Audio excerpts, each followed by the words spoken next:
Newton's second law of motion is a cornerstone principle in classical mechanics, succinctly encapsulated by the formula F equals ma, where F represents the net force acting on an object m. M is the object's mass, and is its acceleration.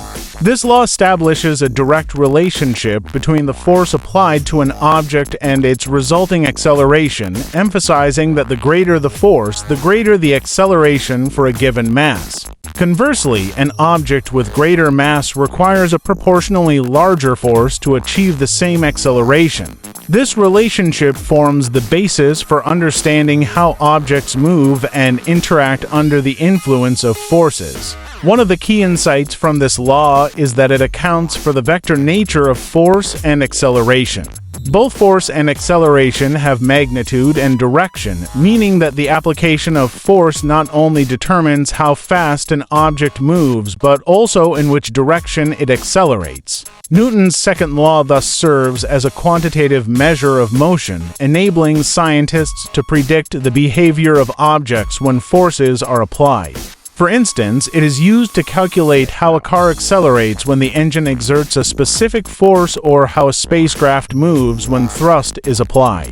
This law also introduces the concept of proportionality. When the same force is applied to two objects of different masses, the object with the smaller mass will experience a greater acceleration.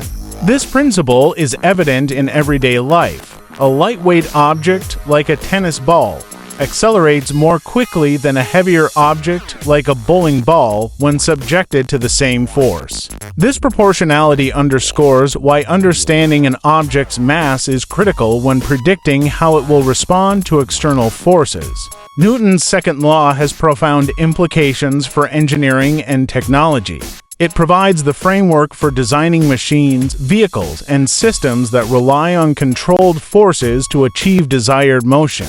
For example, understanding the relationship between force, mass, and acceleration allows engineers to calculate the necessary thrust for rockets to escape Earth's gravity or design efficient braking systems for vehicles. It also plays a fundamental role in sports science, biomechanics, and material testing, where precise force calculations are crucial. In simpler terms, Newton's second law is often summarized by the saying, "The greater the mass, the greater the force needed to move it." This captures the essence of the principle in a relatable way, highlighting the intuitive relationship between force, mass, and motion. By connecting theoretical physics with practical applications, Newton's second law remains a vital tool for understanding and navigating the physical world.